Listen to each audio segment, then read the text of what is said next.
dia, meus caros amigos e colegas, bem-vindos, sejam ao terceiro meeting dos enfermeiros da Secção Sul. É um prazer, uma honra, um privilégio para mim estar aqui convosco naquilo que é o terceiro meeting, que nós gostaríamos que fosse de outra maneira. De facto, organizámos um evento que seria híbrido, teria certamente a vertente de videoconferência, mas seria também um evento presencial, onde de facto a relação, o afeto estaria no reencontro entre todos nós. Infelizmente o contexto epidemiológico não nos permite em segurança a presença física de todos vós neste terceiro meeting, e em consciência decidimos que de facto, não havendo as condições necessárias em termos de segurança, avançaríamos neste terceiro meeting, a exemplo do anterior também, apenas pela vertente online. As nossas desculpas por isso, ansiamos muito estar com todos vós presencialmente, dentro daquilo que é também, numa perspectiva científica, a vertente do afeto. Lá chegaremos e isso será com certeza uma promessa nossa. De facto, hoje vamos falar de deontologia. Eu costumo dizer que de facto, como pessoas de ciência que os enfermeiros são, devemos basilar as nossas argumentações, a nossa fundamentação, a nossa tomada de decisão em dois grandes pilares da evidência. A evidência legal, por um lado, e a evidência científica, por outro. E, sem dúvida, que a nossa argumentação ficará muito mais forte. Quando falamos de deontologia, falamos sem dúvida nenhuma daquilo que é um código de conduta para a nossa profissão. De que forma é que a sociedade espera que nós atuemos enquanto enfermeiros? É disso que nós vamos falar hoje. Mas não gostaria de passar a palavra à enfermeira Sílvia sem antes fazer aqui um louvor público por tudo o que de facto o Conselho Jurisdicional Regional da Secção Sul tem feito em termos de trabalho naquilo que é o engrandecimento também da nossa profissão. E na pessoa do enfermeiro Miguel Correia, deixar aqui um grande abraço por tudo aquilo que têm feito, tudo aquilo que têm dado na construção desta profissão. Muito obrigado a todos vocês, muito obrigado a toda a equipa e todos aqueles também que, colaborando com a equipa, nos ajudam a fazer mais e melhor. O meu desejo é que, de facto, estas 2 horas, bem como todo o meeting que vai acontecer entre hoje e amanhã, sejam, de facto, um evento que vos proporcione um crescimento também em termos de conhecimento, em termos de saber, em termos de saber fazer e, sobretudo, também em termos de saber ser e saber estar como enfermeiro. Eu, de facto, costumo também dizer que o maior problema dos enfermeiros não tem a ver com aquilo que nos fazem, tem a ver com aquilo que, sobretudo, nós deixamos que nos façam. É isso que vamos falar hoje. Por isso, meus queridos amigos, ao longo deste caminho, saibam também que não estão sozinhos e que, de facto, terão sempre a vossa ordem ao vosso lado, sempre que se levantam na defesa dos melhores interesses das pessoas à nossa responsabilidade e nos melhores interesses da nossa profissão. Um bem-aja para todos, muito obrigado por estarem presentes e, por favor, sejam felizes. Até já. Muito obrigado. Ora, muito bom dia, caros colegas. Vamos dar início a este terceiro meeting dos enfermeiros da Secção Regional do Sul, com o webinar intitulado Curso de Suporte Avançado em Deontologia Profissional do Enfermeiro. Utilizando algumas das palavras do Sr. Presidente do Conselho Jurisdicional Regional, o enfermeiro Miguel Correia, quantas vezes é que nós queremos uma resposta adequada a situações que temos de resolver no nosso dia-a-dia e não encontramos? Quantas vezes temos dúvidas sobre qual a decisão e a ação mais corretas em situações complexas? Pretendemos então com este webinar dar algumas respostas, dar as respostas a algumas destas questões e outras que certamente surgirão ao longo deste webinar, que se pretende que seja um momento promotor do desenvolvimento técnico-científico e profissional dos enfermeiros e também que permita a partilha do conhecimento no âmbito da deontologia profissional. Para tal, o Sr. Enfermeiro Miguel Correia, que é o Presidente do Conselho Jurisdicional desta secção, vai falar-nos sobre responsabilidade, autonomia e excelência. De seguida depois teremos a enfermeira Cláudia Bagulho e o enfermeiro José Fortunato, instrutora e suplente do Conselho Jurisdicional e Vogal, e o enfermeiro José Fortunato Vogal, a falarmos sobre a informação e os registros de saúde. E para terminar temos a enfermeira Lúcia, também vogal deste Conselho Jurisdicional, para nos partilhar informação acerca do consentimento informado. Desde já agradecer a todos por terem aceito este desafio e que certamente nos irá trazer muito conhecimento e ferramentas necessárias para o nosso dia-a-dia. Nós pretendemos que este seja um momento interativo, pelo que pedimos que sejam colocadas as vossas questões ao longo das apresentações no chat, para que depois no final das apresentações possam ser respondidas. Não combinei nada com o Presidente, com o enfermeiro Sérgio, nós não sabíamos o que íamos falar neste pequeno momento inicial, mas de facto eu, Miguel e caros colegas do Conselho Jurisdicional, antes de iniciarem a vossa partilha, permitam-me publicamente e em direto, na tua pessoa, Miguel, agradecer a todos os membros do Conselho Jurisdicional e aos seus instrutores pelo empenho, pelo vosso desempenho, dedicação, profissionalismo, resiliência e excelente trabalho que têm desenvolvido no âmbito da deontologia profissional ao serviço de todos os enfermeiros desta secção e não só. O nosso muito obrigado. Só quem passa aqui tempo convosco percebe o tanto que dão a estes enfermeiros e a esta profissão. Miguel, a palavra é tua, vamos então dar início à primeira intervenção.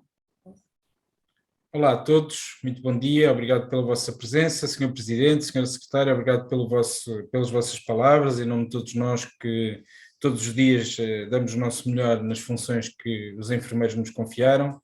Obrigado honestamente por todo o suporte e por toda a facilidade com que tornam a nossa atividade e as nossas funções todos os dias mais simples e mais eficazes. Obrigado por isso e obrigado também pelo desafio que nos lançaram de, a esta hora, depois do feriado, virmos falar de deontologia numa espécie de curso que eu espero que os colegas adiram e que coloquem as vossas questões, tendo em conta que é um dos temas que mais dúvidas suscita aos colegas e que mais pedidos de pronúncia nos endereçam a nós e ao Conselho Jurisdicional da Ordem, ao Conselho Jurisdicional Nacional. Além dos elementos que a Sra. Secretária, a enfermeira Sílvia, nos disse, vamos ter também o Presidente do Conselho Jurisdicional, aqui já na parte final, para comentários e com todos nós discutirmos as questões que possam vir a colocar. Assim, coube-me a mim falar-vos sobre a verdade na enfermagem, não a questão conceptual, mas porque quando tudo nos falha, os princípios e os fundamentos, e quando o dilema surge, os princípios e fundamentos que fundam a profissão e que lhe atribuem características muito próprias, conseguem dar-nos respostas importantes para o nosso curso de ação. E, portanto, é um pouco sobre isto que nós vamos aqui falar nos próximos minutos, sobre quais são os aspectos, os fundamentos que nos atribuem enquanto corpo, enquanto enfermeiros, a responsabilidade, a autonomia profissional e a excelência profissional do nosso exercício em todos os contextos em que nós hoje em dia exercemos.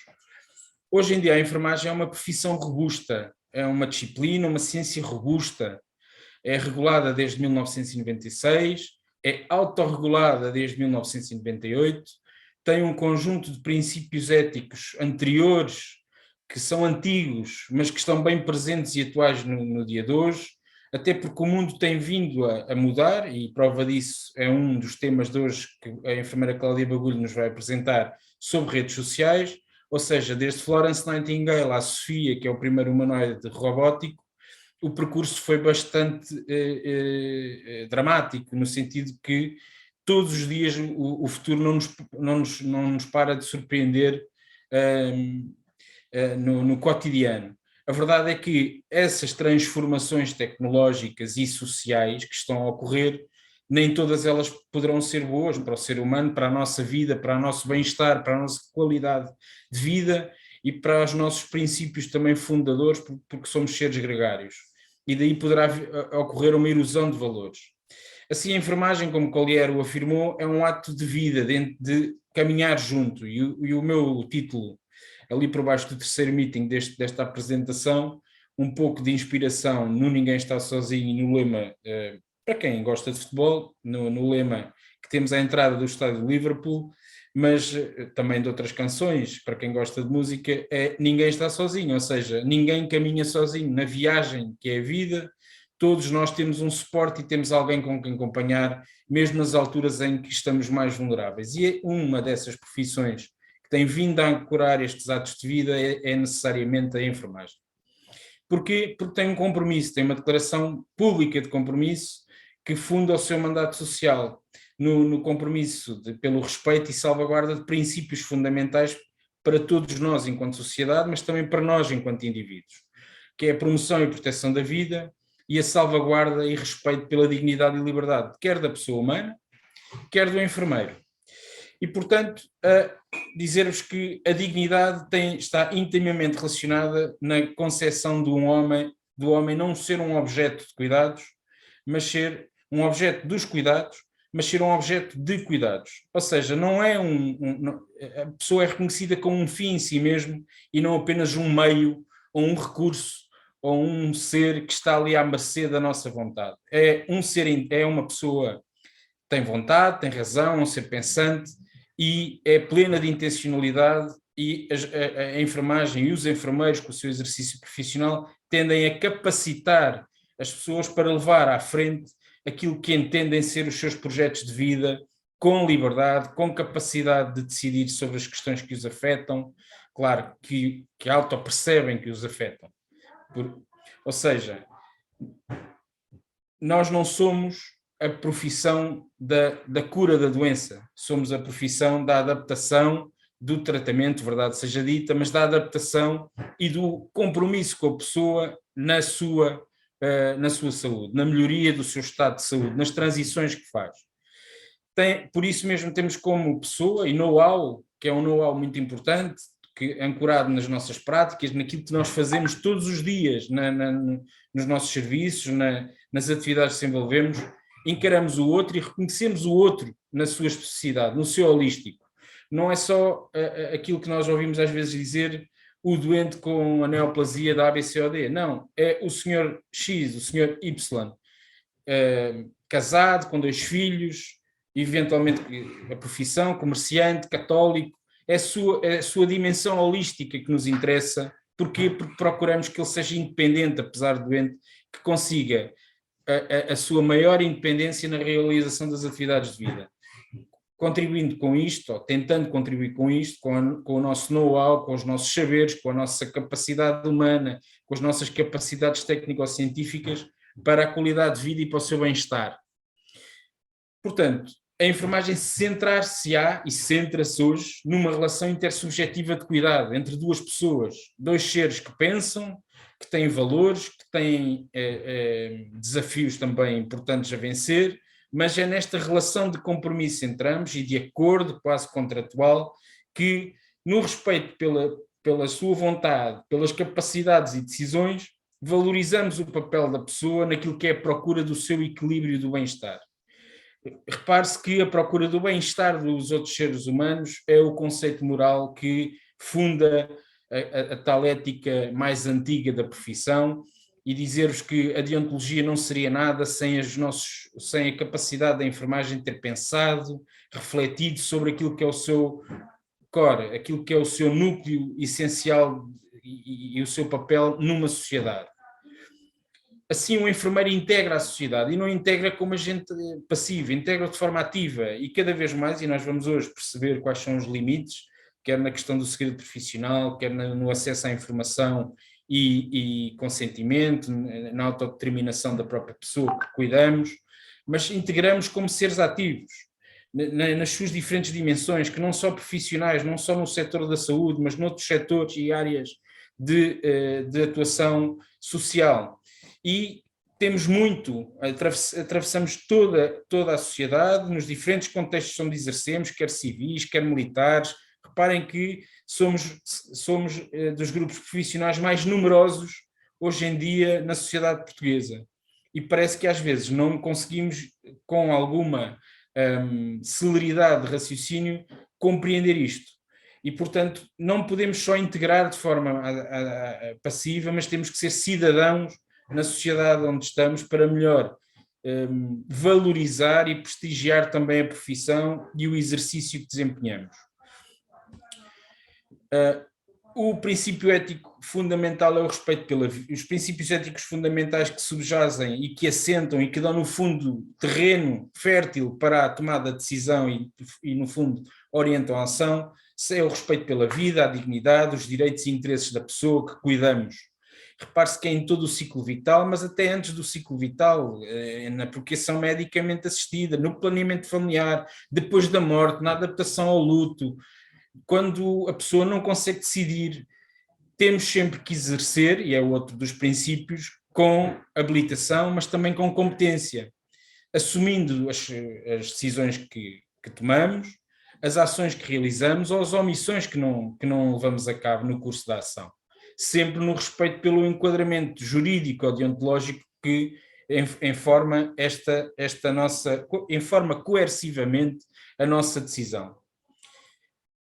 Portanto, nós, e entenda-se nós, porque eu obviamente também sou enfermeiro, senão não estaria aqui a falar hoje convosco, somos parte importante da coletividade, da sociedade, e não apenas de um sistema de saúde.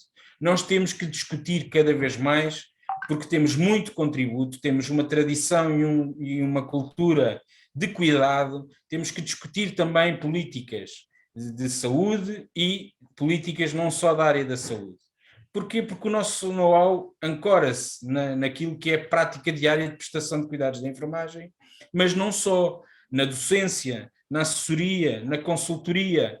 Temos um conjunto vasto de ferramentas e de competências que deve ser colocado nas respostas em todas as áreas sociais onde exercemos e onde vivemos.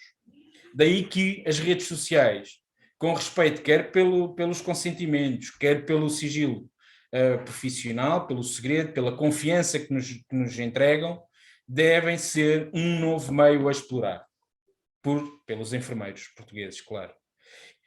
Convenhamos que não bastam qualidades técnico-científicas, mas sim um apelo fortíssimo às qualidades humanas e humanizadoras, no respeito sempre da integridade, da unicidade de alguém que é único e irrepetível, da profissão e de si mesmo enquanto enfermeiro.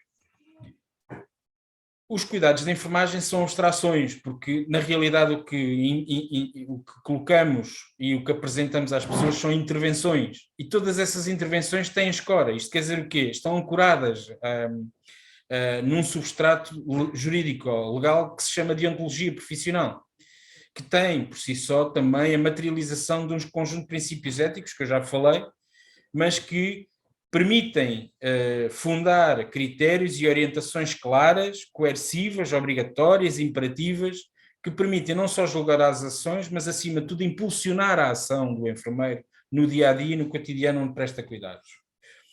Portanto, estamos no domínio do conhecimento do apropriado, do bom, do conhecimento que é bom para todos. Assim pode-se definir de forma relativamente conceptual como um conjunto de normas ético-jurídicas pelas quais o enfermeiro pauta não só a sua tomada de decisão, mas também a sua ação em consonância com aquilo que é as regras e normas jurídicas e também deontológicas. Limita, obviamente, a sua atuação e há noção de limite, quer de competência, quer por qualificação, quer em tratamentos ou atividades que possam, de alguma forma, diminuir a dignidade ou que sejam cruéis ou desumanas, ou que não respeitem as boas práticas e, portanto, a correção e a excelência deve estar sempre patente naquilo que é o respeito pelos direitos e interesses das pessoas que cuidamos, mas sempre que não o fazemos, iremos também, uma vez que eu comecei esta apresentação com a autorregulação, ser julgados, ou neste caso apreciadas as nossas condutas, à luz dessa deontologia por pares, que vão perceber essas circunstâncias das condutas faltosas ou eventualmente violadoras que possam constituir infração disciplinar. E aí essas infrações podem ou não, depende da intensidade, depende das finalidades, ameaçar o prestígio da classe ou a própria dignidade da profissão.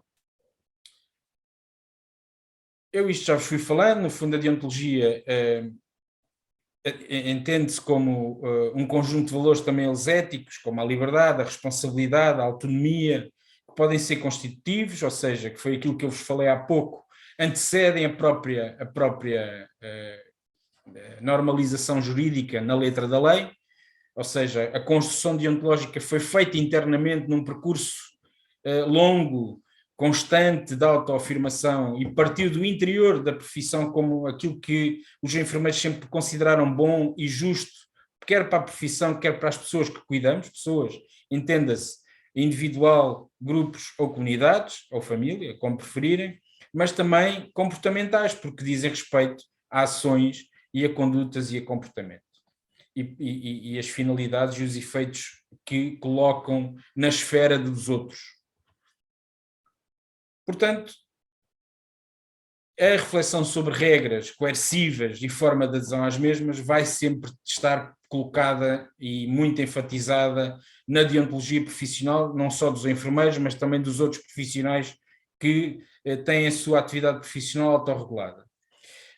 E é coerciva, mas pretende ser coerciva, isto quer dizer o quê? Impõe regras, impõe normas, impõe condutas, mas de uma forma que se entende como positiva e não como negativa. Não faças isto porque vais ser punido, mas sim faz isto porque vais alcançar a excelência e vais conseguir com a pessoa que cuidas atingir um bom resultado para o seu equilíbrio, quer da pessoa, quer também do enfermeiro que cuida. Assim, tem como intuito principal a proteção das pessoas que cuidamos, mais uma vez entendidas enquanto individuais ou coletivas, mas, acima de tudo, orientar os enfermeiros identificando condutas aceitáveis ou negativamente censuráveis, protegendo a autonomia e o prestígio da profissão, mas, acima de tudo, protegendo a confiança que os indivíduos colocam nos enfermeiros e na profissão. E essa confiança e o respeito profissional são constitutivos no momento em que nos inscrevemos na ordem e não no momento em que estamos a trabalhar. É a partir do momento em que nos atribuem um título, uma cédula profissional, que nos acolhem no corpo de enfermagem, que nós constituímos logo a partir daí um elemento de confiança para a sociedade enquanto enfermeiros. Mas, e todos vós já observaram isso, na deontologia, na lei, não estão previstas todas as situações, arriscaria se calhar mais de 95% de situações que nos ocorrem no dia-a-dia. E daí ser importante ter alguma mnemónica, à laia daquilo que nós estamos aqui a fazer de curso de suporte em deontologia, ter uma mnemónica que nos ajude a decidir e que seja no fundo a intelligence que está por trás da nossa decisão, da nossa escolha. E assim, vou-vos dizer que os enfermeiros muitas vezes têm que decidir num curto espaço de tempo. E à medida que a profissão vai sendo desafiada em novos contextos, em novos grupos, em novas formas ou com novas necessidades de saúde, vão surgir cada vez mais desafios à própria consciência ética do enfermeiro. E, portanto, é através da consciência individual de cada um dos enfermeiros e da sua ação que a profissão como um todo evolui e como um todo se prestigia. Assim, proponho-vos, para terminar a minha parte, uma mnemónica muito conhecida de nós todos, de quem faz emergência, de quem já fez cursos na área da emergência. Em que o A é o acontecimento, é a situação que identificamos, ou que nos é dada a conhecer, ou que confrontamos, o facto ou o dilema que nos surge. E esse acontecimento tem que estar muito bem descrito no tempo, no espaço, ser como quase um caso. O que é que está ali em causa? Porquê? Porque a seguir ao acontecimento temos os bens. Bens não no sentido de património, mas que também pode ser o património da pessoa, atenção, é um bem jurídico, mas os bens que merecem tutela naquela situação. É o direito à vida, é a proteção à saúde, é a integridade física que está em causa, é a transmissão ou devassa da vida pessoal e da vida familiar e a privacidade. O que é que está ali em causa naquela situação? O que é que nós podemos aqui, com a nossa ação, violar? Claro, mais uma vez chama a atenção que é uma situação interativa, pode ir para cima e para baixo, ok? Somente a escolha é que poderá ser definitiva. Mas nos bens que tendemos a perceber quais são, de facto, as circunstâncias que estão ali em cima da mesa que podem, de facto, causar dano à pessoa alvo dos cuidados, à pessoa, aos grupos ou à família. E para isso temos várias formas de consulta. Desde logo, apelo-vos a consultar rapidamente a doutrina que já existe, se numa pesquisa pelo mundo digital já existe algo escrito doutrinário pelo Conselho Judicional da Ordem. Não existindo, podem consultar pares, a família da pessoa que cuidam, podem consultar variadas fontes, sendo certo que a doutrina da enfermagem e a reflexão ético-deontológica é uma das competências do Conselho, Conselho Judicional, pelo que estejam sempre à vontade para colocar as vossas perguntas. Dir-me-ão assim, bom, mas é uma situação que tem que ser resolvida na hora, consultem um colega, debatam isso rapidamente com alguém, a não ser que seja uma situação de vida ou de morte e que têm que reagir. E depois aí vamos pensar no resto. Mas com a consulta e com o vosso caso bem fundamentado, vão deliberar. E deliberar não é logo decidir, não. É inventariar um conjunto de hipóteses de decisão, colocá-las umas em colisão com as outras, confrontá-las, quer com o acontecimento em causa, quer com os bens, quer com aquilo que pesquisaram e consultaram, e depois escolher qual é aquela que respeita os fundamentos e a verdade da enfermagem. Ou seja, a proteção da dignidade e liberdade da pessoa humana e do enfermeiro, protegendo e salvaguardando tratamentos cruéis, desumanos, ou que não respeitam nem as qualificações, nem as competências, ou que carecem de habilitação para o realizar. Espero ter ajudado. Vou passar agora para o meu colega José Fortunato. Ora, muito bom dia a todos. O meu nome é José Fortunato e estou aqui para vos falar um pouco do acesso à informação e sigilo profissional. Vamos abordar algumas questões, nomeadamente o acesso à informação de saúde e a sua parte, que é a informação em enfermagem. Vamos abordar também o sigilo profissional, um pouco da dispensa do segredo profissional e, em todas estas situações, vamos tentar sempre fazer um enquadramento jurídico e deontológico. No fundo, aquilo que pretendemos é clarificar os aspectos envolvidos na recolha e utilização da informação de saúde, nomeadamente na garantia da confidencialidade da informação e na identificação das normas jurídicas e deontológicas, como eu já disse, que regulam de facto esta matéria. As organizações de saúde, através dos seus profissionais, recolhem, registam e guardam inúmeros dados de saúde das pessoas que atendem e a quem prestam cuidados. Estes dados relativos à saúde da pessoa e a informação relativa também aos atos praticados pelos profissionais de saúde inclui-se neste conceito, que é definido pelo artigo 2 da Lei 12 de 2005, quando refere que todo o tipo de informação direta ou indiretamente ligada à saúde presente ou futura de uma pessoa, quer se encontre com vida ou tenha falecido, e a sua história clínica e familiar constitui a informação de saúde. E atenção aqui, quando se coloca o acento no todo o tipo de informação, portanto, e não se exclui quando a pessoa de facto já tenha falecido. Ora, se as instituições de saúde recolhem e registam e guardam essa informação, devemos equacionar um bocadinho de quem é a titularidade desses dados. E a Lei de Informação Genética e Informação de Saúde, que é a Lei 12 de 2005, consagra que os dados de saúde das pessoas são propriedades dela própria. No seu artigo 3 refere claramente que a informação de saúde, incluindo os dados clínicos registados, resultados das análises, intervenções e diagnósticos, é propriedade da pessoa. E, no mesmo sentido, vai também a Lei 15 de 2014, que é relativa aos direitos e deveres do utente dos serviços de saúde, quando afirma que o utente é titular dos direitos à proteção de dados pessoais e à reserva da vida privada. Ora, se a lei estabelece que a informação de saúde pertence ao próprio e não sai da sua titularidade, mesmo quando é partilhada com um profissional de saúde, temos assim então que estas instituições são apenas depositárias e fiéis que guardam a informação de saúde das pessoas. É o ponto de partida que vamos abordar de seguida, que é a questão da segurança dessa mesma informação, no qual se inserem duas premissas muito importantes. Quem pode ter acesso a essa informação e quais os cuidados que temos que ter com a mesma. Ora, como eu já disse há pouco, a informação de enfermagem constitui uma parcela de um todo, que é a informação de saúde, e suporta-se exatamente nos mesmos princípios éticos e jurídicos.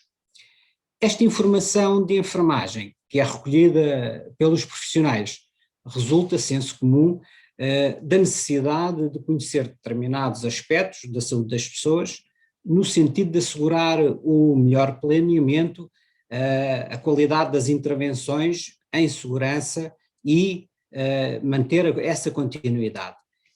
E este direito à informação da saúde das pessoas encontra-se perfeitamente consagrado na esfera jurídica dos enfermeiros, quer através do regulamento do exercício profissional, no seu artigo 5, quando refere que os cuidados de enfermagem são caracterizados por utilizar a metodologia científica, a qual inclui a recolha e a apreciação de dados acerca da situação específica de cada cliente.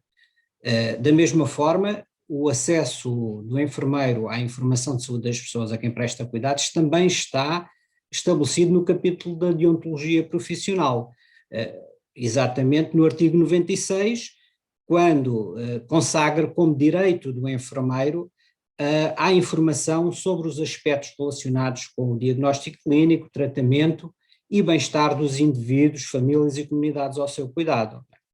Deste modo, pressupõe-se que o enfermeiro tenha sempre disponível informação relativa às pessoas que são alvo dos seus cuidados, atendendo sempre, como deve ser, ao princípio da autonomia e da complementariedade em enfermagem, já que o enfermeiro não presta cuidados sozinho, mas sim integrado numa equipa multidisciplinar. Importa realçar que esta recolha de informação que pertence à pessoa pelo enfermeiro apenas existe porque está contextualizada no âmbito do exercício profissional. Esta relação que se cria entre o profissional e a pessoa fundamenta-se na base da confiança, já que a pessoa entrega-se aos cuidados dos enfermeiros e estes confiam-lhe as informações sobre si para que seja possível essa prestação de cuidados. E quando confiam essas informações, fazem-no sempre na confiança de que o que se passa na relação é mantido em segredo pelo profissional de saúde. É desta maneira que se deve entender a confiança como a base ética fundamental para a recolha de dados de saúde em enfermagem, já que nesse sentido compete ao enfermeiro agir no sentido do melhor para a pessoa, no respeito dos seus direitos, da sua privacidade, da sua intimidade e da sua dignidade também. Deste modo, e resumindo um pouco, considerando que a informação de saúde a que os profissionais, neste caso os enfermeiros, têm acesso, são pertença de outros, e com base no princípio da confiança, os dados de saúde recolhidos devem ser mantidos em segredo. E isto mesmo encontra suporte quer na lei, quer na deontologia. No nosso ordenamento jurídico está perfeitamente estabelecido, e podemos ver a Lei 12 de 2005, que determina que os profissionais de saúde responsáveis pela prestação de cuidados tenham acesso ao processo clínico, este direito que têm, mas no entanto fixa 2 requisitos: que o profissional de saúde esteja obrigado a sigilo e que o faça apenas na medida do estritamente necessário à realização dos cuidados. Desculpa. A segurança de informação também encontra uma inequívoca proteção na deontologia profissional da enfermagem, desde logo e na medida em que os dados de saúde das pessoas integram a personalidade de cada um. Então ficam assim protegidos pelo artigo 97, número 1, que consagra o princípio do respeito pela dignidade humana. Ou seja, todas as intervenções de enfermagem são realizadas no respeito deste princípio. Do mesmo modo, e considerando que a informação de saúde se integra na esfera privada de cada pessoa, o respeito pela privacidade e pela intimidade também está devidamente salvaguardado no artigo 107, quando refere que o enfermeiro, no exercício das suas funções, tem o dever de salvaguardar sempre o respeito pela intimidade e pela privacidade da pessoa a quem presta cuidados. No entanto, o artigo 106 do Estatuto, que fala-nos do dever de sigilo, garante esta segurança da informação, quando refere que todos os enfermeiros devem considerar confidencial a informação acerca do destinatário dos cuidados, da família, qualquer que seja a fonte. Ou seja, qualquer dado recolhido ou que o enfermeiro tenha contacto no exercício profissional passa a estar sobre a alçada do dever de sigilo, não devendo, em princípio, ser revelado. Ou seja, o dever de sigilo constitui a garantia da manutenção da segurança da informação.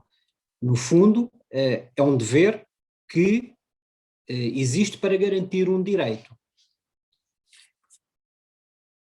Relativamente à partilha de informação com outros, para além do seu titular, não é? O artigo 106, na sua alínea B, estabelece uma obrigação quase perfeita na delimitação daqueles que o enfermeiro poderá partilhar essa informação, quando diz que partilhar a informação pertinente só com aqueles que estão implicados no plano terapêutico. Ora, este advérbio só exclui todas as outras pessoas que não estão implicadas no plano terapêutico da pessoa. E temos assim que o enfermeiro apenas deve partilhar a informação que for estritamente necessária à execução do plano terapêutico e apenas aos que forem indispensáveis à execução desse mesmo plano terapêutico. Ou seja, mesmo perante familiares, só deve haver quebra de sigilo se forem preenchidos os requisitos desta linha.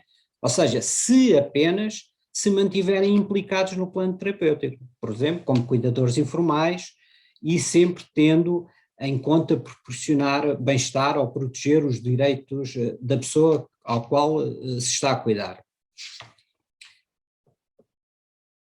Resumindo assim, podemos dizer que partilhar a informação por parte do enfermeiro apenas com a pessoa, com os profissionais da equipa multidisciplinar que carecem de ter essa informação e com as pessoas que possam ajudar ou auxiliar no cumprimento do plano terapêutico dessa pessoa. No entanto, este dever de sigilo não é absoluto. o próprio Estatuto da Ordem dos Enfermeiros prevê que ele possa estar sujeito ao dever de divulgar informação confidencial acerca do indivíduo nas situações que estão previstas na lei. E apenas só nas situações que estão previstas na lei. É isso que se encontra estabelecido na alínea C do artigo 106 do Código Deontológico. Esta alínea C baliza um bocadinho o agir do enfermeiro que, por um lado, pode considerar estar perante uma situação em que, nos termos da lei, tem o dever de divulgar essa informação, mas também permite articular um pouco a interação que os enfermeiros têm com o próprio sistema judicial. De facto, nos termos da lei, todos temos o dever de colaborar com a justiça. No entanto, este dever não se sobrepõe ao dever de sigilo do enfermeiro. Assim, a divulgação de informação, quer junto das entidades policiais ou judiciais, deve sempre estabelecer ao previsto nas normas jurídicas. E diz o regulamento do aconselhamento jurídico que o enfermeiro apenas pode revelar factos sobre os quais tome conhecimento no exercício da sua profissão após autorização do Presidente do Conselho Jurisdicional e nos termos previstos deste mesmo regulamento, que é o 338 de 2017. Ou seja, da mesma forma que o enfermeiro vê consagrado o direito e o dever de solicitar aconselhamento, também a autoridade judiciária, quando se preveja que vai necessitar do depoimento do enfermeiro e que isso poderá implicar a quebra do sigilo, também é obrigada a solicitar um parecer ao Conselho Jurisdicional.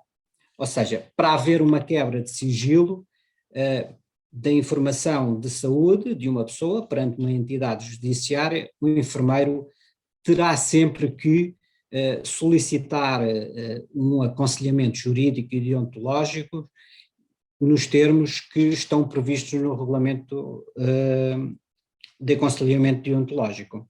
Este regulamento de aconselhamento deontológico, no fundo, estabelece os princípios e as regras aplicáveis para a divulgação da informação confidencial, bem como à dispensa do segredo profissional.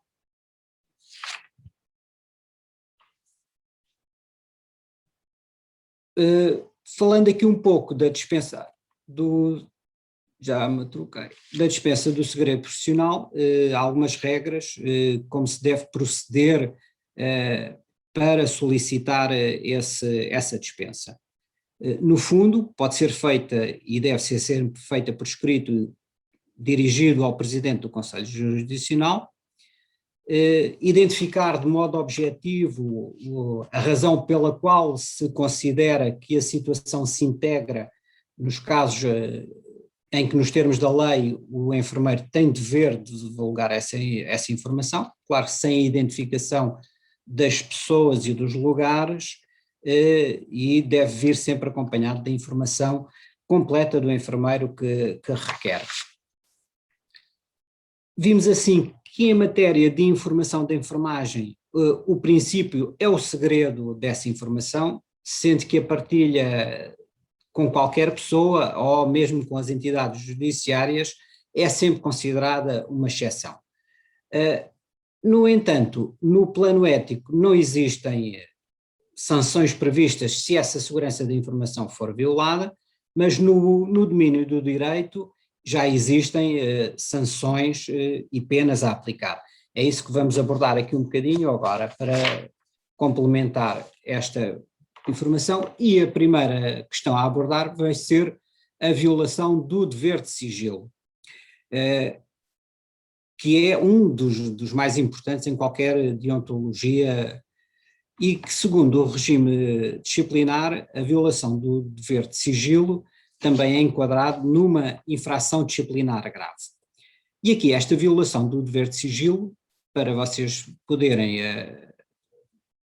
refletir um bocadinho, também diz que quem é obrigado a sigilo profissional nos termos da lei e sem justa causa e sem o consentimento, revelar ou divulgar no todo ou em parte dados pessoais é punido com pena de prisão a 1 ano e com multa até 120 dias. E que esta pena será agravada se o trabalhador estiver em funções públicas. Ora, como já disse, esta violação do dever de sigilo é enquadrada numa infração disciplinar grave, pelo artigo 66, e terá então uma moldura sancionatória aplicável de suspensão do exercício profissional até ao máximo de 5 anos.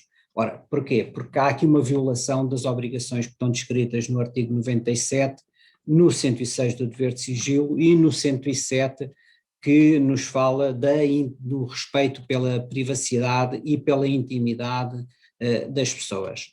Ora, colocando todas estas violações também em causa o prestígio da profissão.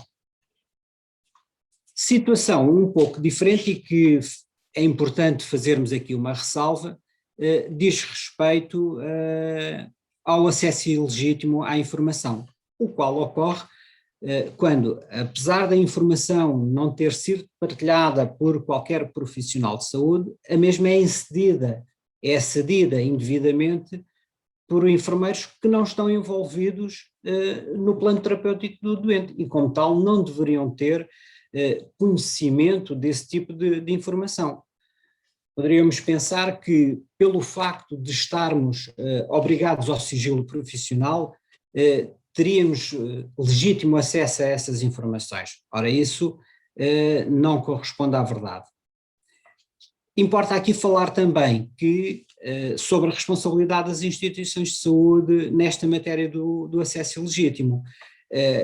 Estas unidades, enquanto responsáveis pela guarda e pelo tratamento, devem de impedir o acesso aos processos e aos sistemas clínicos, assegurando quer a segurança das instalações, quer dos equipamentos, mas devem também controlar muito bem o acesso à informação,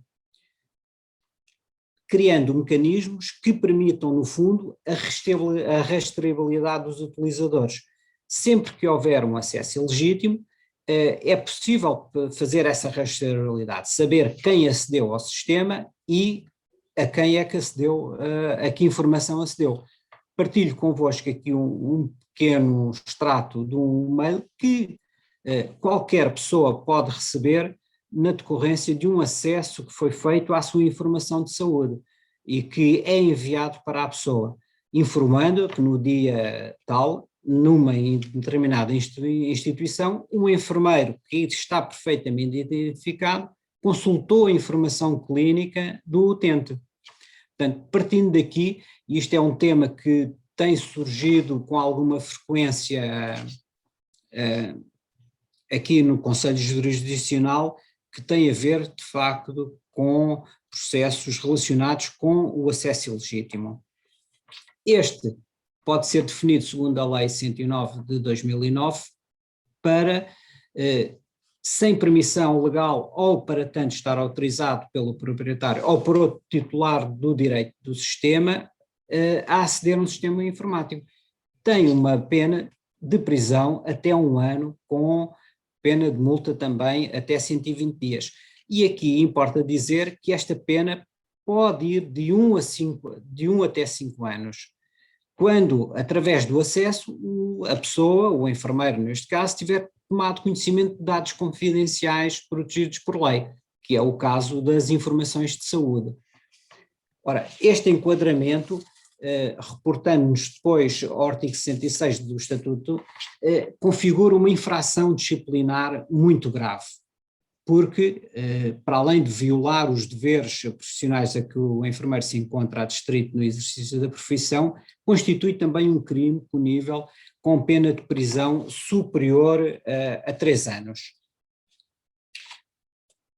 Esta moldura sancionatória é pesada para infrações muito graves que afetem, no fundo, a dignidade e o prestígio da profissão e por violação das obrigações e dos deveres que estão integrados no artigo 97, no respeito pela dignidade da pessoa, e no 107 pelo respeito da privacidade e da intimidade, tem uma sanção de suspensão do exercício da atividade profissional até 5 anos e decorre até também à expulsão.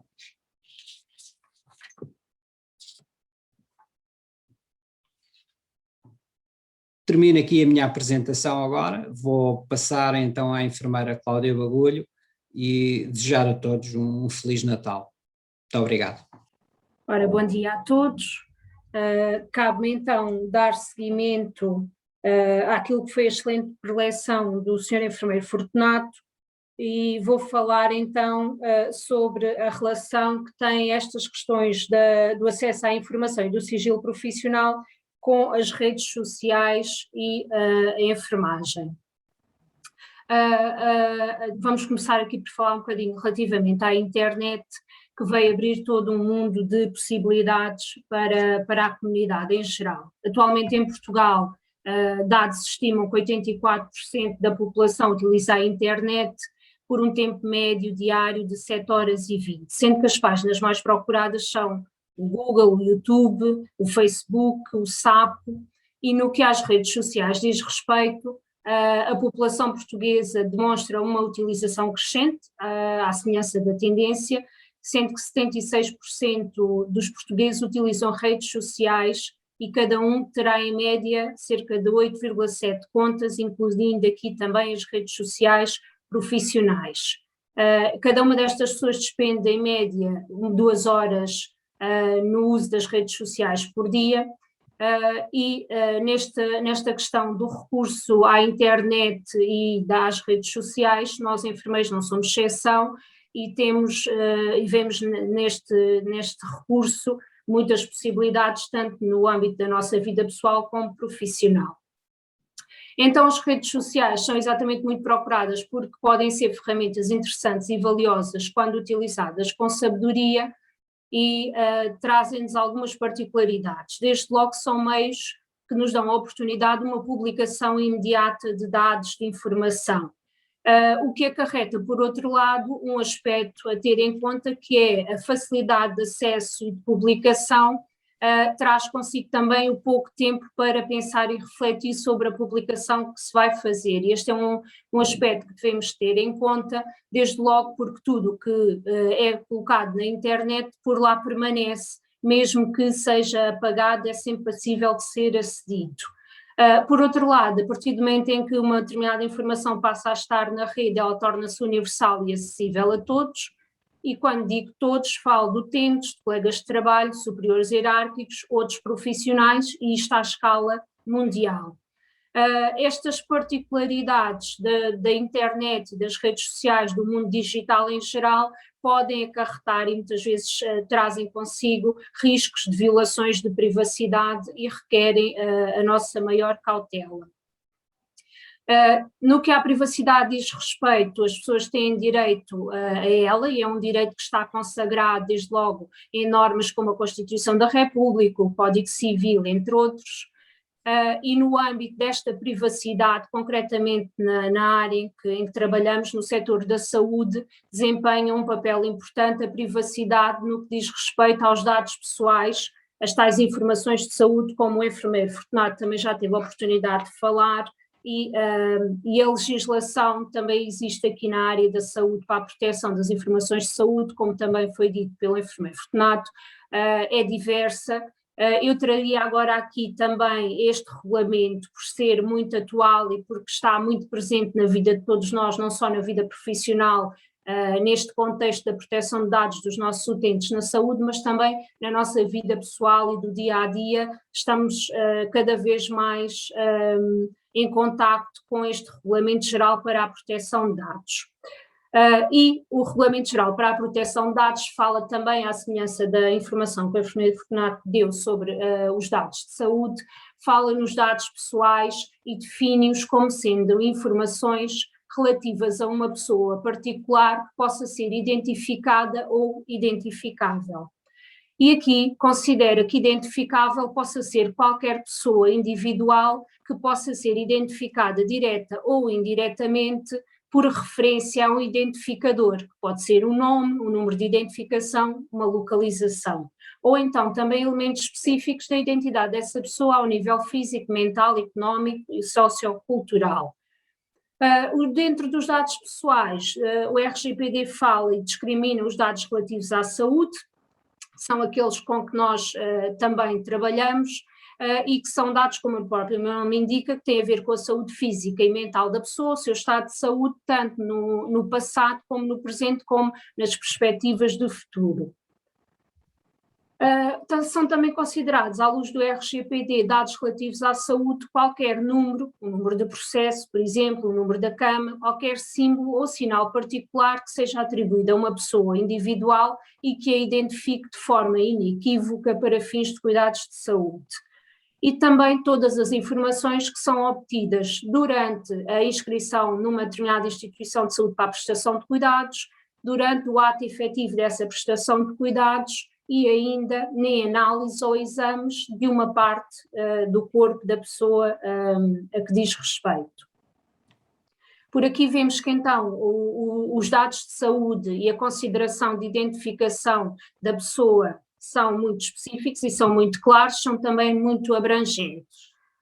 A responsabilidade da proteção destes dados de saúde que nos são confiados, como o enfermeiro Fortunato também disse, e como o enfermeiro Miguel também aflorou, com base na relação terapêutica, na relação de confiança que estabelecemos com os nossos utentes, esta responsabilidade é, primeiro que tudo, também das organizações de saúde, que devem assegurar que esses dados não vão ser alvo de uma forma acidental ou ilícita de acesso não autorizado e de outros danos como a destruição, perda ou alteração.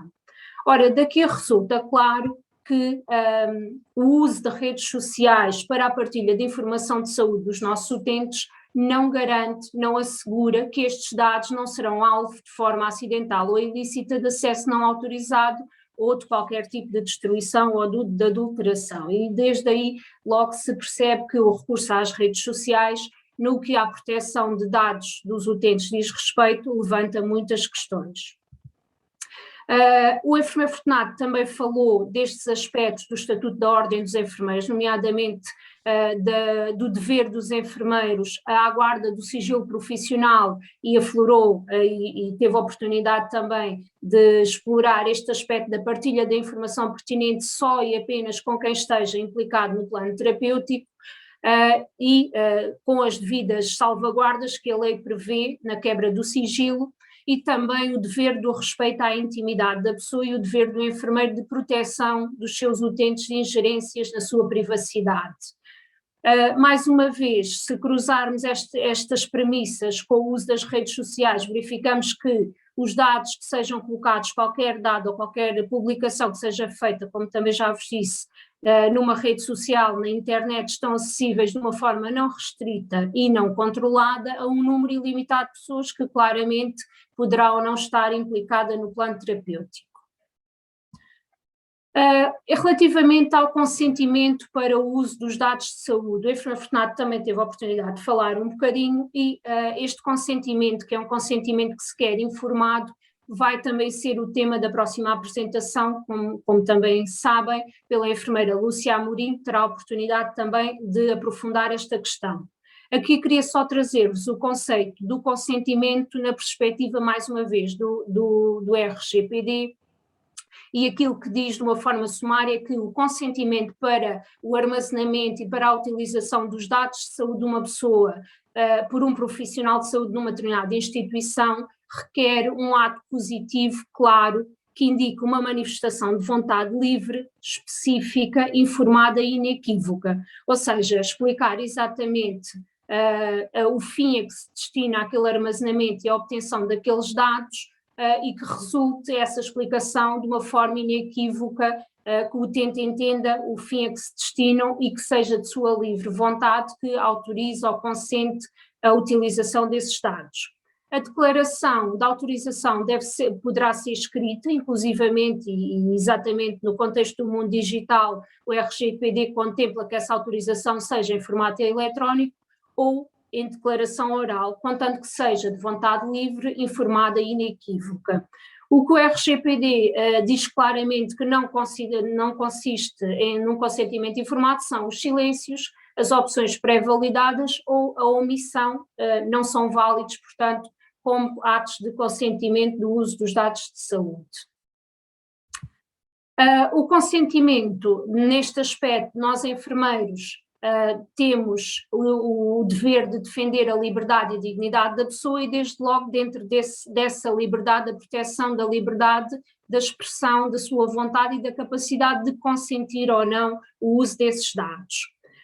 O parecer do CJ relativamente ao uso das redes sociais pelos enfermeiros considera que ao fotografar partes do corpo de uma pessoa sem o seu consentimento, poder-se-á atentar contra um direito legalmente previsto, porque exatamente ao enfermeiro está obrigado a proteger e defender a pessoa humana das práticas que contrariem a lei, a ética e o bem comum. Relativamente à segurança dos dados e à atitude e à postura nossa como enfermeiros neste aspecto da segurança e da proteção dos dados pessoais, é legítima e também foi já abordada nas apresentações anteriores, é legítima a procura e a obtenção de informação e de dados de saúde para dar continuidade e garantir a qualidade dos cuidados prestados pelos enfermeiros.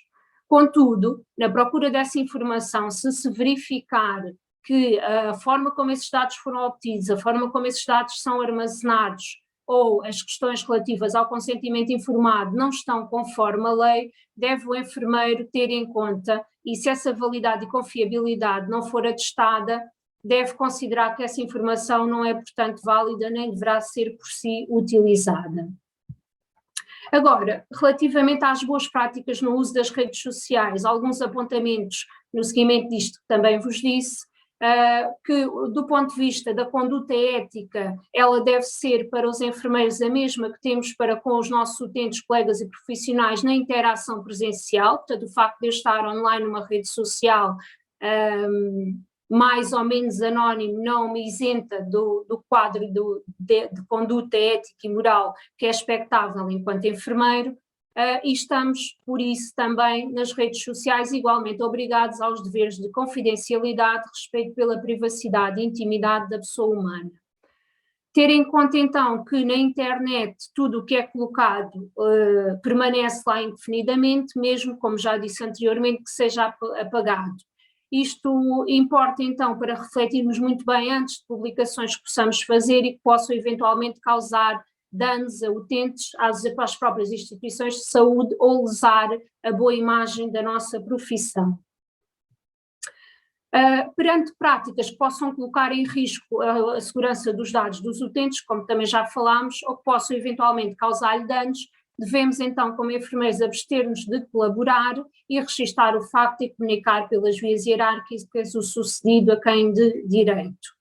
Devemos igualmente coibir-nos de comportamentos e comentários nas redes sociais que difamem colegas, utentes, outros profissionais de saúde ou as próprias instituições de saúde. Isto sob pena de podermos ser responsabilizados penal, civil e eticamente, como o enfermeiro Fortunato também já teve a oportunidade de enquadrar as penas que podem advir da violação dos direitos dos utentes e das instituições.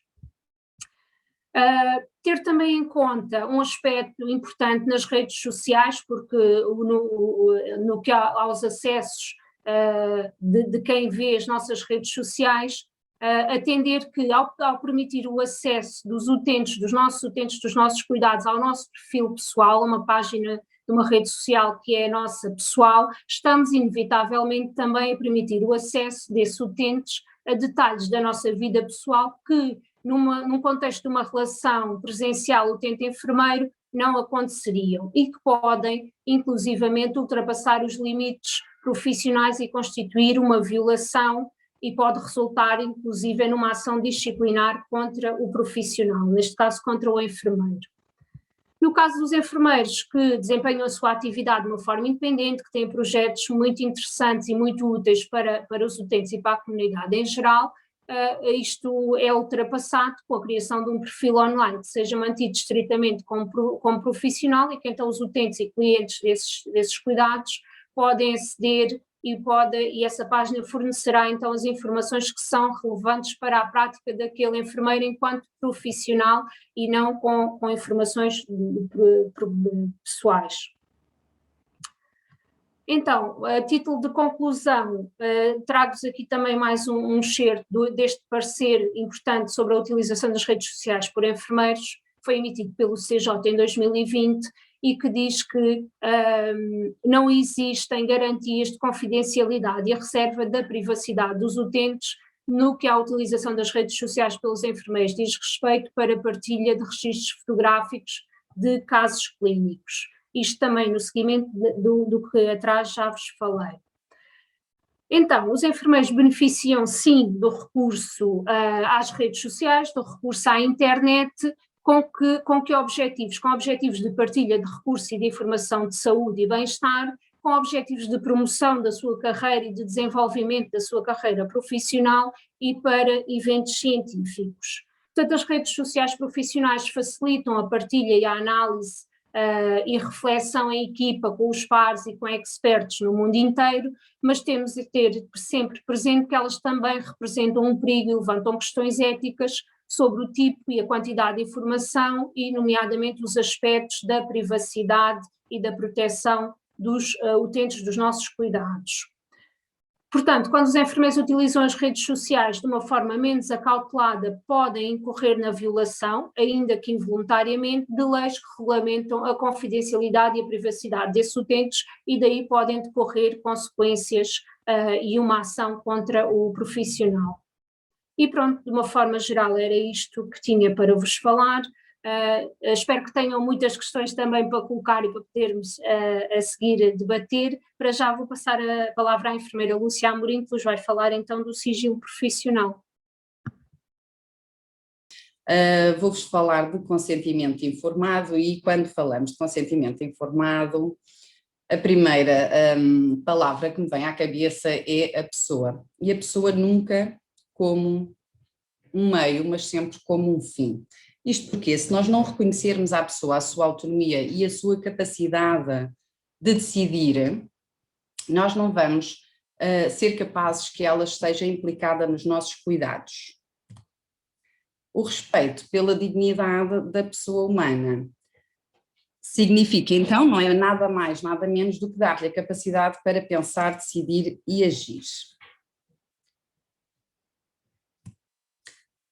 Vamos então pensar uma coisa, se temos um consentimento informado e estamos a dizer à pessoa, por exemplo, que vamos funcionar um acesso periférico, vamos também pensar que lhe temos que esclarecer as dúvidas, porque não podemos falar de consentimento informado sem falar de consentimento esclarecido. Informar a pessoa é dar à pessoa uma informação sobre o ato em si, mas o fundamento é esclarecermos a pessoa daquilo que realmente vamos fazer, quais são as complicações daquele ato e tudo aquilo que pode envolver a prestação do mesmo. Comecei por pensar o que é que seria interessante apresentar-vos. O que é que poderia ser dúvida para vós? Claro que teria de vos falar um pouquinho da resenha histórica para percebermos que não foi na última década que surgiu o conceito de consentimento informado e esclarecido, mas também, e o mais importante, falarmos do que é isto, consentimento, porque é que ele é importante, porque é que ele é útil, em que casos é exceção, ou seja, em que casos é que não há necessidade e teremos de ser nós a decidir, aonde é que nos podemos basear para dar resposta à nossa prática e que orientações é que podemos dar. Então foi com o Código de Nuremberg em 48 que se tornou obrigatória a obtenção do consentimento informado. Atenção que o consentimento já tinha sido abordado muito anteriormente, mas foi a partir do Código de Nuremberg que ele se tornou obrigatório. Também com a Declaração de Helsínquia, em 1964, formularam-se pela primeira vez os fundamentos éticos no quais estavam o respeito pela pessoa com a salvaguarda da sua integridade física e psíquica.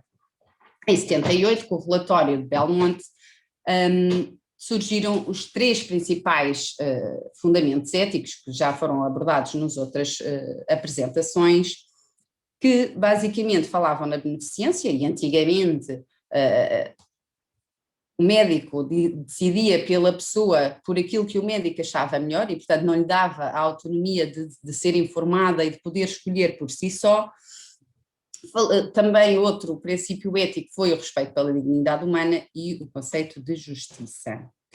Em 82, no Conselho das Organizações Internacionais surgem as 21 diretrizes internacionais, entre as quais a do consentimento informado e da proteção da confidencialidade, como os colegas já falaram anteriormente. Só em 98, na Convenção de Oviedo, em que foi uma convenção sobre os direitos do homem e a biomedicina, passa a ser o consentimento livre e esclarecido da pessoa como regra geral de qualquer intervenção no domínio da saúde. Se até aqui tinha sido falado de consentimento na investigação, a partir de 98 passa a ser para qualquer intervenção no domínio da saúde. E em 2005 a Declaração Universal sobre a Bioética e Direitos Humanos passam a estar descritos os princípios éticos no qual surge também o consentimento, e a partir daqui temos que o consentimento informado é composto por 2 componentes fundamentais. A compreensão, a pessoa tem de compreender a informação que lhe estamos a prestar. Esta informação terá de ser numa linguagem compreensível para o doente, teremos de ter em atenção as limitações linguísticas e mesmo a natureza cognitiva da pessoa, mas também o livre consentimento, ou seja, este consentimento não só tem que ser compreendido, tem que ser informado, mas também consentido pelo doente, ele tem que ser voluntário e é incompatível esta liberdade com a coação e a pressão de terceiros.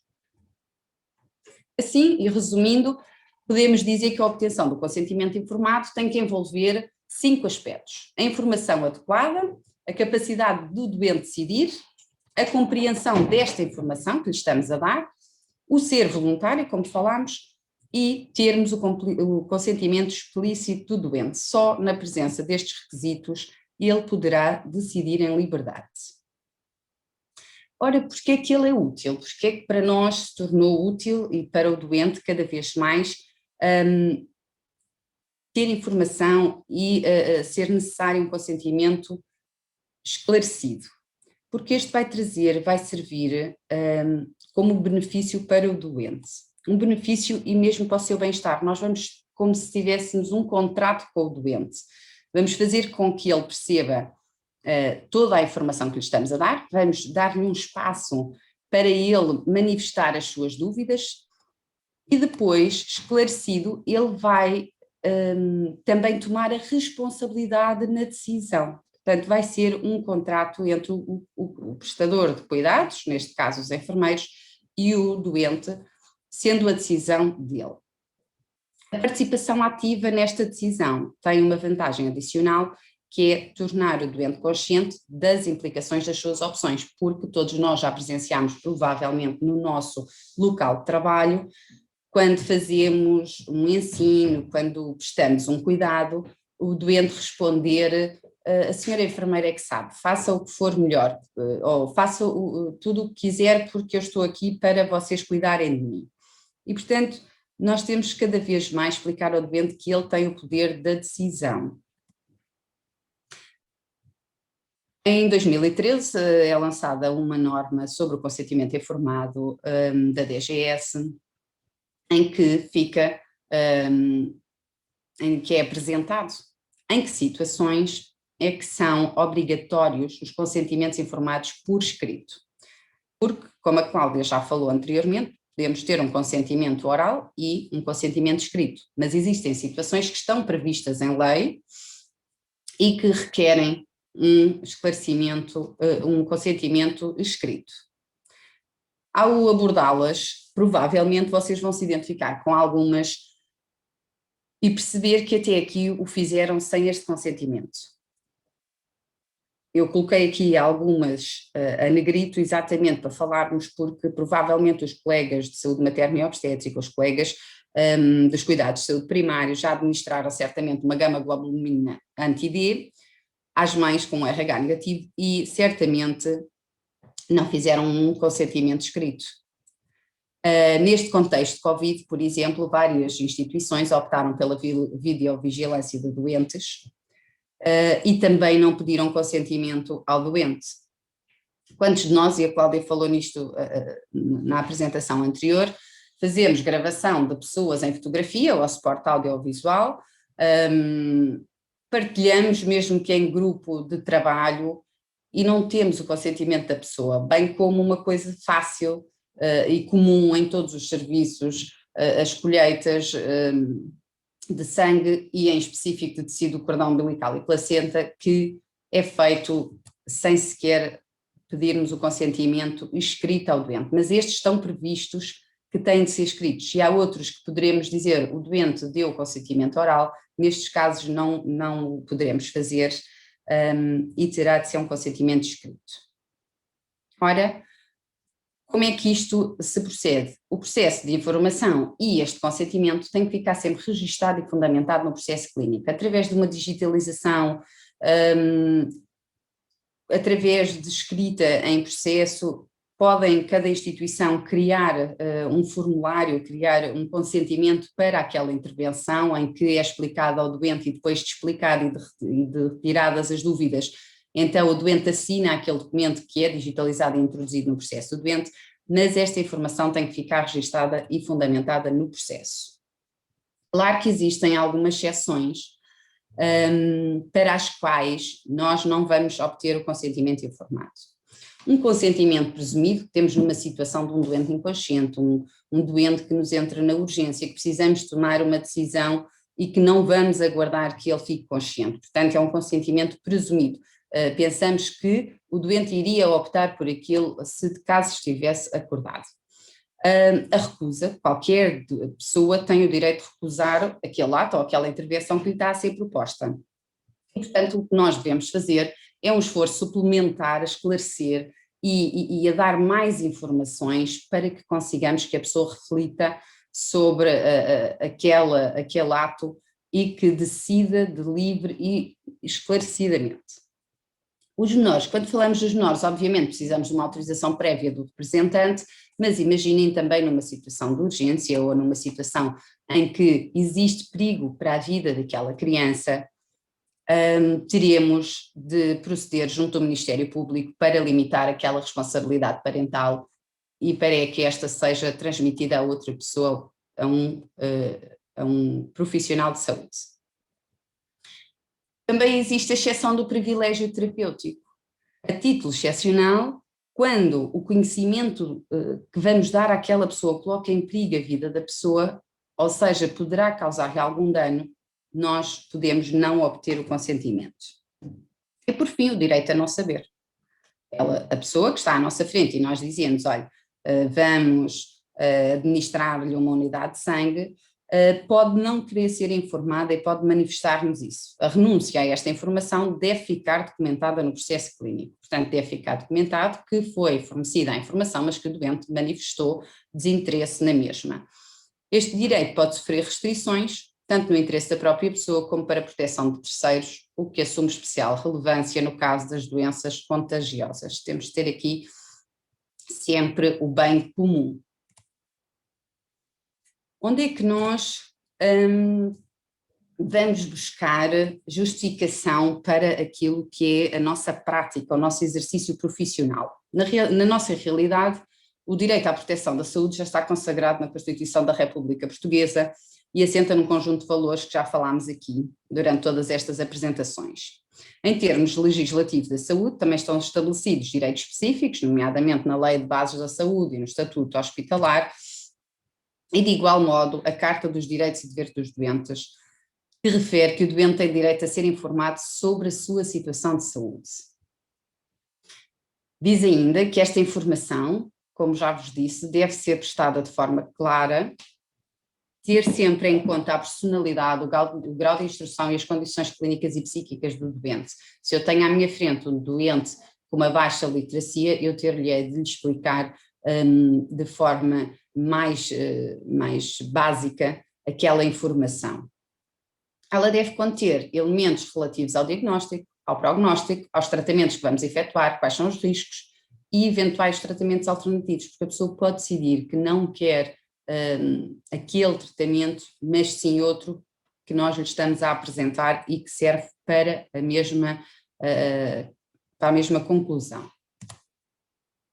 Então, sabendo que já existe esta Constituição da República Portuguesa, a declaração que existem vários documentos que abordam o consentimento informado, qual é o nosso papel? Nós também temos no nosso estatuto alguns artigos que nos abordam o consentimento informado. Todos nós, e sabemos que temos, ao exercer a nossa profissão, ter o respeito pela vida, pela dignidade da pessoa, pelo bem-estar, e portanto diz-nos o nosso artigo 97 que o devemos fazer sempre. As intervenções que nós fazemos são realizadas sempre pela preocupação da defesa da liberdade da pessoa e da sua dignidade humana, se bem que a liberdade responsável dar-lhe capacidade de escolha, tendo em atenção o bem comum, como falei anteriormente, porque a pessoa, no caso de uma doença contagiosa, por exemplo, embora nos diga que quer manter a sua privacidade, temos de ter em conta se isto vai ou não afetar outros. O enfermeiro assume o dever também de proteger e defender a pessoa humana das práticas que contrariem a lei, a ética ou o bem comum, sobretudo quando carecidas de indispensável competência profissional, e, portanto, temos o dever, no respeito pela autodeterminação, de assumir que informar o indivíduo e a família no que respeita aos cuidados de enfermagem é um dever nosso. Respeitar, defender e promover o direito da pessoa ao consentimento informado. Se estamos a assistir a um profissional de saúde que está a entregar um documento para o doente assinar sem dar a informação necessária, sem esclarecer as dúvidas, devemos proceder em conformidade. Atender com responsabilidade e cuidado todo o pedido de informação ou explicação feito pelo indivíduo. Isto no que diz respeito, obviamente, aos cuidados de enfermagem. Se ele, antes de eu estar a fazer o procedimento, me está a pedir mais esclarecimentos, eu deverei aguardar, esclarecer dentro daquilo que possa ajudar o doente a decidir. E informar sobre os recursos a que a pessoa pode ter acesso, bem como sobre a maneira de os obter. Podemos então dizer que, quanto ao dever de informar o indivíduo e a família, no que diz respeito aos cuidados de enfermagem, e é isto sempre que temos de ter em atenção, não pode haver dúvidas quanto ao conteúdo da informação que nós vamos fornecer. A informação que nós vamos fornecer ao doente é a informação relativa aos cuidados de enfermagem. Os outros profissionais de saúde farão a parte deles. E para não me prolongar, porque penso que já devo ter passado os 20 minutos, queria só que ficassem aqui algumas ideias importantes, porque o mundo do consentimento informado é imenso, e queria muito trazer-vos aqui alguns casos práticos para podermos falar um bocadinho mais, mas o importante é, sem dúvida, perceberem que a informação que damos aos doentes tem como objetivo principal prepará-los para tomar decisões responsáveis. Que devemos respeitar, defender e promover o direito da pessoa à informação, e este é o fundamento principal do consentimento informado. E que estas informações, embora devam seguir critérios objetivos, se acharmos que o doente, para tomar uma decisão, precisa de critérios subjetivos, poderemos alargar a nossa informação de forma a dar uma resposta mais capaz e de forma a ajudar o doente a decidir, porque todos sabemos que naquele momento em que estamos em frente ao doente, as ansiedades, as dúvidas, tudo aquilo vai fazer com que ele tenha mais dificuldade em pensar e em refletir sobre aquilo que será o melhor para ele. De forma a podermos fundamentar isto que já falámos, e porque acho que é importante todos vocês estarem sempre dentro destes assuntos, Enunciei aqui algumas ajudas ao nosso exercício profissional, o nosso estatuto, como já devem ter lido, também esta norma que vos falei da DGS, que fala em específico do consentimento informado, e temos este manual, é um relatório da entidade reguladora da saúde, que fala do consentimento em todos os casos e está também, é uma boa ajuda para quem queira aprofundar um pouco mais esta área. Espero ter esclarecido tudo. Alguma dúvida? Estou ao dispor.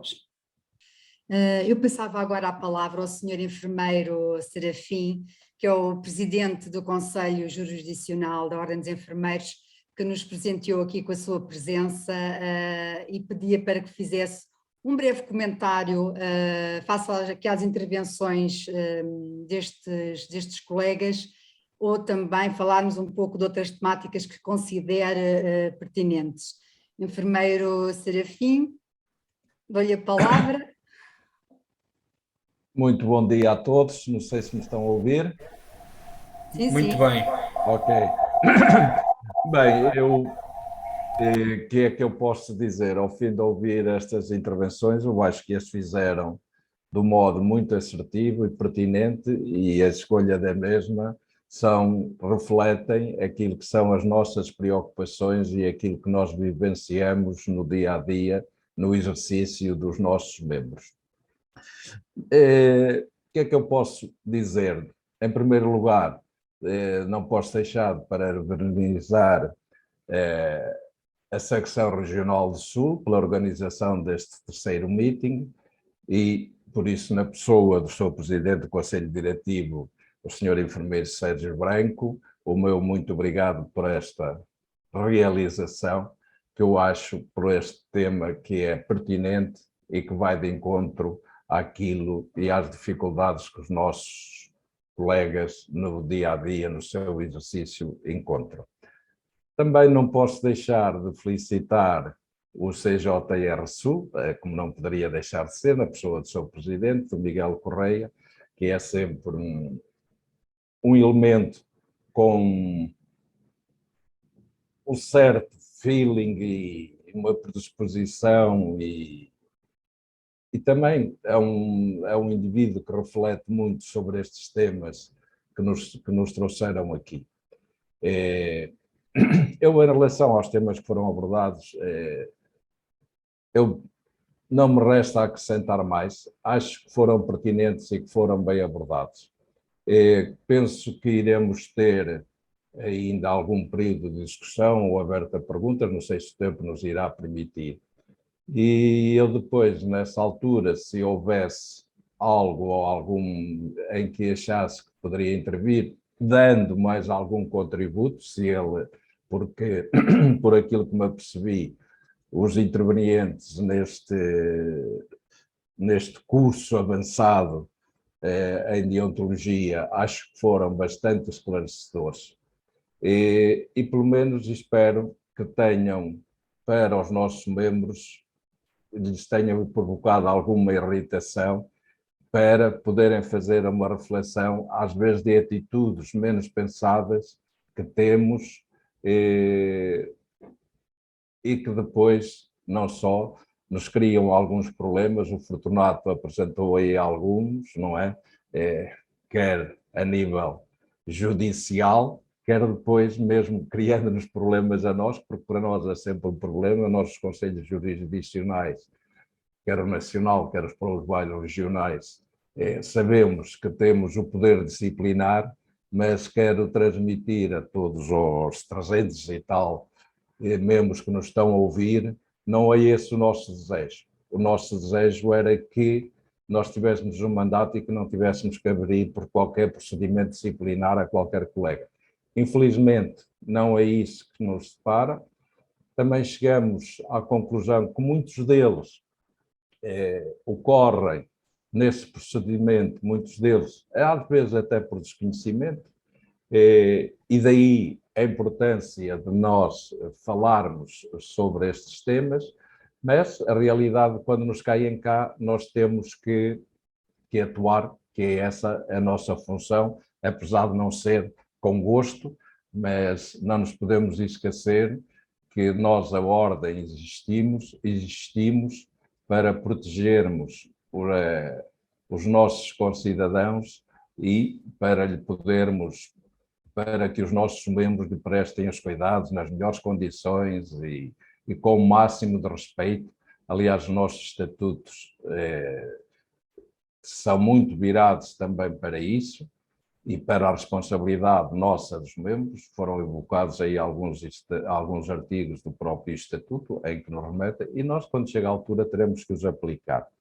Por isso, assim, do modo inicial ou de fim, se abrirem o debate, ou se estiver previsto a abertura do debate, depois, se houver alguma necessidade, eu levantarei daqui a mãozinha para complementar ou ajudar, e para já, o meu muito obrigado a todos, ao CDR Sul, ao CJR, e felicitar os participantes, porque ainda é um número de jeitores, 300 e tal participantes online, é bom. Eu lanço aqui uma primeira questão, é mais uma reflexão, que isto porque hoje em dia as redes sociais é algo que é algo com que nós temos lidado e que nos leva, inclusive, a ter vários grupos privados dentro das várias redes sociais, e que faz com que nós utilizemos esses grupos privados para partilhar informação, inclusive fotografias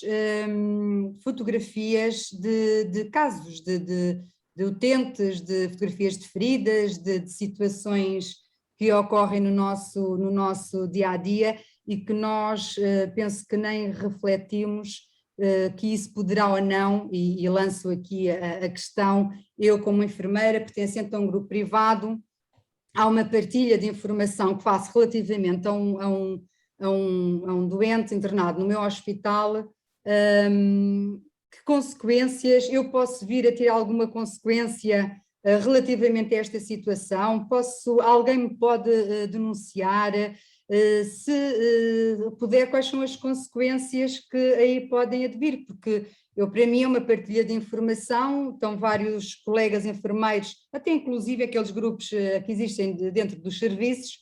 A minha questão é que como é que eu me devo posicionar, se isto deontologicamente é aceitável ou não, e depois também quais são as minhas, o que é que isto daqui poderá advir para mim. Então, por partes. Relativamente ao grupo do WhatsApp, as regras, e a enfermeira Cláudia foi bem explícita nisso na apresentação, as regras de conduta deontológica aplicam-se em todas as circunstâncias em que exercemos e muitas vezes em que vivemos, porque muitas vezes é indissociável o enfermeiro da pessoa e a pessoa do enfermeiro, o profissional do cidadão, o cidadão do profissional. E, portanto, essa indissociabilidade é, por si só, reveladora da regra de conduta em todas as circunstâncias, não só no exercício, mas também fora dela, que devemos adotar. Não basta às vezes, e o enfermeiro Serafim pode confirmar esta questão, recebemos participações de tribunais de condutas civis de enfermeiros a participarem dessas mesmas condutas para o Conselho Jurisdicional. Não é frequente, mas ainda assim acontece, e portanto deixar-vos essa ressalva, que em todas as circunstâncias a deontologia impera.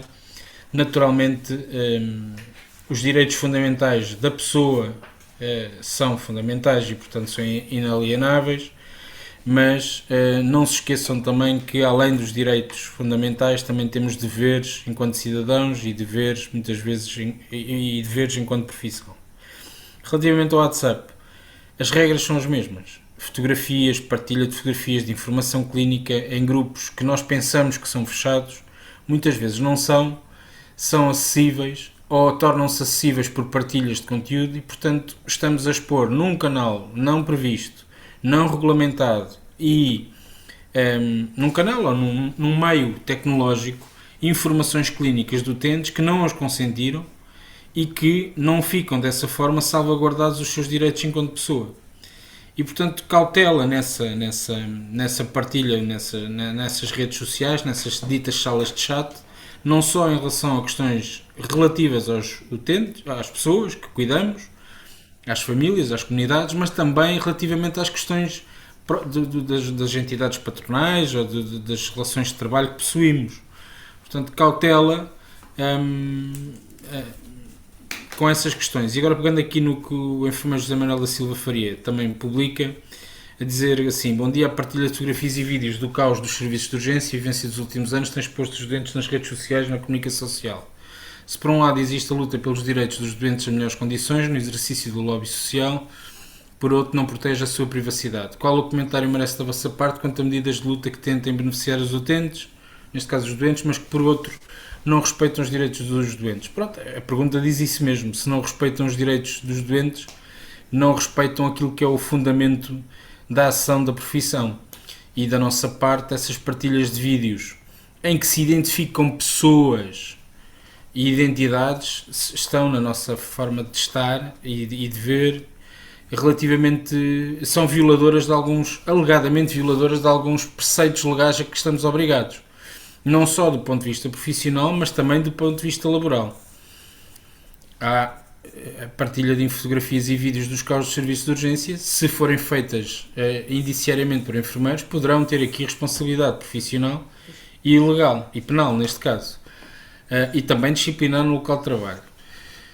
Não sei se respondi, Sílvia, àquilo que me disseste, mas as cautelas essenciais na partilha da informação é de que a informação não é nossa, nós utilizamos-la para melhor fundamentar os nossos cuidados.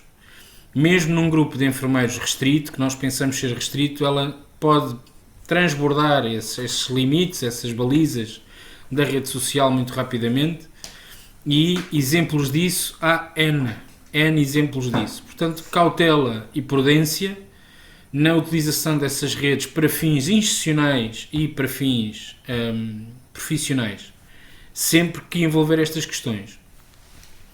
Obrigada. Temos aqui uma questão da Wanda Ferreira, que diz: boa tarde, como fazer o arquivo dos consentimentos em papel, quando agora o processo de papel já está ultrapassado, está a falar dos cuidados de saúde primários. Olá, eu já tinha colocado aqui até duas dúvidas que foram colocadas relativamente ao consentimento, respondendo já então à colega Wanda. Este arquivo vai depender um bocadinho da vossa instituição. No caso de já terem esse clínico, poderão digitalizar o documento já assinado, e existe um dos laterais que vos aparece é documentos. Nós, no serviço, o que fazemos é que associamos aí nos documentos onde aparece relatórios de enfermagem, por exemplo, isto no que diz respeito à parte da enfermagem. Portanto, e muito bem, já têm tudo informatizado e cada vez mais está preconizado o uso do papel e do suporte de papel, o ideal é mesmo que seja qualquer documento, um questionário, um consentimento, qualquer documento que seja feito em papel, deve ser digitalizado e anexado, ou desta forma como eu falei, portanto no S-Clínico ou de outra que a instituição ache melhor, mas deve ser digitalizado e anexado ao processo daquele doente. E assim fica de acesso a todos os profissionais de saúde. Mais acima, a senhora enfermeira Helena Duque perguntava em que lei, deixem-me só ver se encontro, desculpem, gostaria de saber qual é o decreto-lei que regulamenta o consentimento informado tal como foi apresentado. Então, no fim da minha apresentação, eu coloquei lá aquilo em que me baseei e que nós, como enfermeiros, devemos consultar também, não só o Estatuto da Ordem dos Enfermeiros, nos seus vários artigos, inclusive no artigo 105, nos aborda o dever de informar, mas também falei-vos da norma da DGS, a norma 015 de 2013, que foi atualizada em 2015, que também fala sobre o consentimento, em que situações deve ser escrito, de que forma deve ser registado. Aliás, fala também de não haver um consentimento para tudo, ou seja, cada intervenção terá o seu consentimento, não é haver um documento que diz que o doente dá autorização para todos os procedimentos, quer dizer, isto não é um consentimento informado e esclarecido, não é? Portanto, tem que explicar, o documento tem de explicar qual é o cuidado, que complicações podem surgir dele, tudo, e só depois é que o doente deve assinar. Não sei se consegui responder às questões, mas poderão colocar novamente se não foi, ou não sei se algum dos outros intervenientes quer esclarecer mais alguma coisa. Temos também aqui uma questão que é agora muitos dos e-mails com informações clínicas dos utentes são enviados para as unidades de saúde, são abertos por administrativos. O que fazer?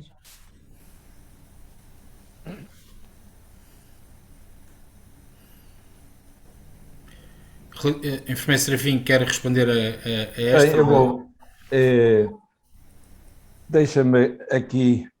Pronto, houve também para aí uma que colocou a situação do consentimento informado, hoje quando acolhido em papel, mas nas organizações já se utiliza o processo digitalizado e como colocar. Bem, o importante é que nós tenhamos o consentimento do utente e que o mesmo seja informado e esclarecido. Esclarecido quer dizer que o utente tomou consciência daquilo que seria prestado. Depois há um outro aspecto que já agora me permitam que frise. O consentimento informado que nós, enfermeiros, temos que colher é para os nossos atos que praticamos, não é para os atos praticados por outros. Por exemplo, ainda aqui há 2 semanas nos ocorreu aqui no Conselho Jurisdicional uma colega que estava muito preocupada por causa do consentimento informado e que agora a instituição, ao fim de 6 meses, consideraria que ele não estaria válido e então que os estava a obrigar a ele fazer o consentimento informado. E isto era para uma intervenção cirúrgica. Evidentemente que esses colegas não têm que colher esse consentimento informado quando não são elas que vão realizar o ato. Quem terá que o colher é o cirurgião. Pronto, mas haveria alguma certa pressão nesse sentido. E o consentimento informado é para ser colhido e esclarecido por quem vai realizar ou praticar o ato. Ponto final. Não é? O facto de eu penso, quer dizer, nós sendo o mesmo informado e esclarecido, estando em papel, não sei se ele pode ser digitalizado e depois anexado ao próprio processo, se não, temos que fazer referência no processo do utente de quem colhemos o consentimento informado, que no dia XXX foi informado e tendo mesmo ficado esclarecido do ato que fomos realizar. Por isso, no outro modo, agora deve ficar registado e podemos registá-lo manualmente no processo clínico. Depois havia aí a outra que penso que não seria essa, que era da abertura da informação clínica por parte dos administrativos. De facto, nos últimos 2 anos e tal, o nosso acesso aos cuidados de saúde tem sido muito por via telemática, por via telefónica, por via disso. Evidentemente que eu aqui só me resta dizer, os administrativos não podem ter acesso à nossa informação clínica. Os administrativos, bem como outros profissionais na saúde, não podem ter acesso à informação clínica dos utentes. A informação clínica está bem, é para terem acesso os prestadores, os enfermeiros, os médicos, o técnico de radiologia, por exemplo, que vai prestar um exame, evidentemente tem que saber quais são as suas dificuldades, por isso são por isso. Os outros acessos não são permitidos. E as instituições ocorrem, se estão a permitir isto, podem ocorrer em multas pesadas. Eu só para lembrar, já houve aqui um hospital aqui da nossa ARS de Lisboa e Vale do Tejo, em que foi condenado já numas centenas largas de euros por permitir o acesso a assistentes sociais ao processo clínico dos utentes. Evidentemente que as senhoras assistentes sociais fazem o seu processo social, têm acesso ao seu processo social, porque o acesso o clínico não lhes é permitido, e essa instituição foi-lhe aplicada uma coina forte. Depois tínhamos aqui um outro que proludia a abertura da minha informação, a validação epidemiológica. Também nós, para validarmos, eu não percebi, mas depois o colega, se puder, evidentemente que se eu faço um teste, e nós também os podemos fazer, temos que fazer o registro desse teste. Evidentemente que se teremos que ter o consentimento informado para a realização do teste, penso que não será hoje muito necessário nessa situação, até porque é o utente que vem que nos recorre para a feitura do mesmo. Enfermeiro Serafim, mas eu acho que aqui a colega o que está a fazer, acho que está a questionar é aquela parte da vigilância epidemiológica. Isto quer dizer o quê? De rastreios e de saúde pública.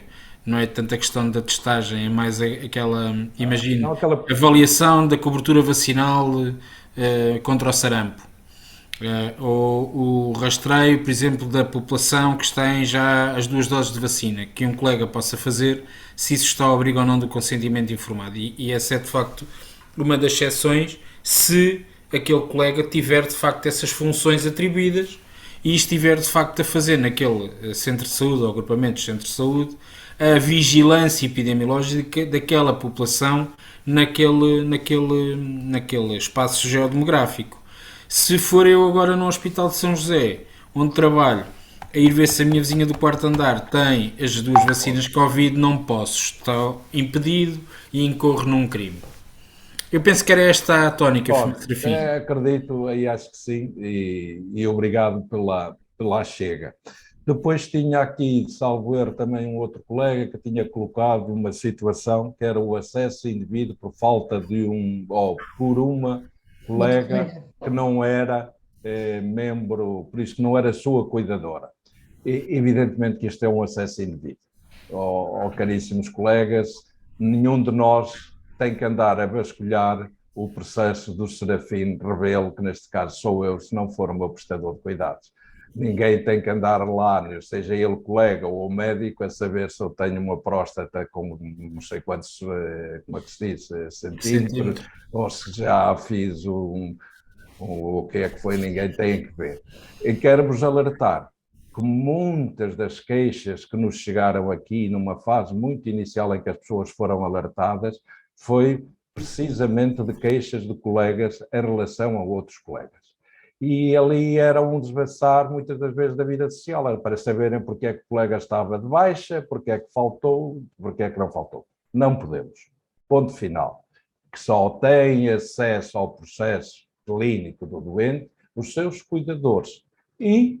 Ou, no caso, como há bocado o Miguel dizia, se for ao São José, ou o Serafim, se for ao São José, evidentemente que o Miguel não era meu cuidador, naquela altura passou, evidentemente que ele tem direito a consultar o processo para melhor poder cuidar, melhor me poder planear, melhor me poder orientar os seus processos. Mas numa relação passou a ser meu cuidador. Fora daí, não. E perguntava como é que podem fazer. Essa situação ocorre em 2 situações. Uma, que é um crime e que pode ir para os tribunais, e outra que, evidentemente, foi um ferimento do Código Ético e Deontológico, que ir para o Conselho Jurisdicional, remetendo a queixa ao dia, à hora em que aquilo fazeu, em que aquilo ocorreu. Normalmente aí a ISPMS até informa o utente do dia e da hora e quem foi, vai remeter-nos, e infelizmente a nós só nos resta agir disciplinarmente sobre as pessoas. Daí a importância de nós falarmos nestas situações para evitarmos que isto ocorra, porque para nós não é agradável, como já vos disse do início, mas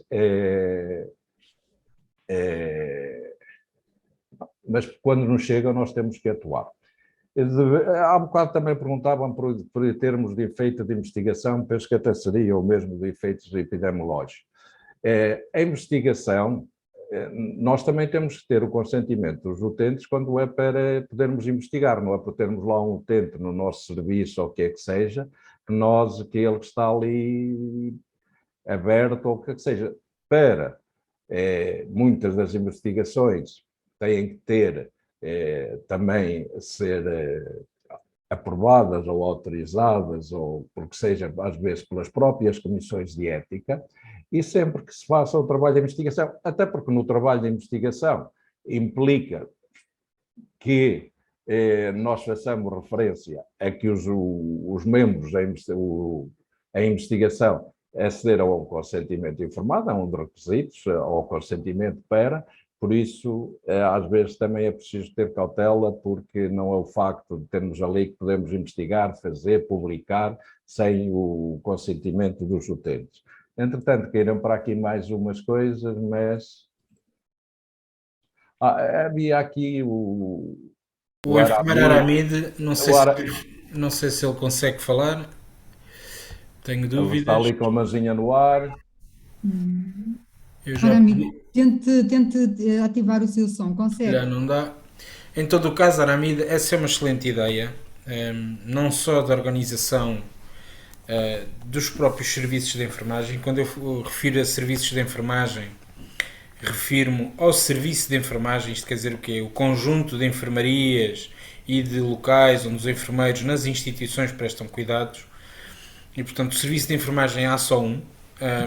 Tem um presidente que, no fundo, é um enfermeiro ou enfermeira diretora ou enfermeiro vogal, e depois todos os demais chefes dos diferentes chefes, neste caso agora enfermeiros gestores, dos diferentes serviços que eu denomino de enfermarias ou de outros serviços de atividade clínica, constituem então a direção da enfermagem.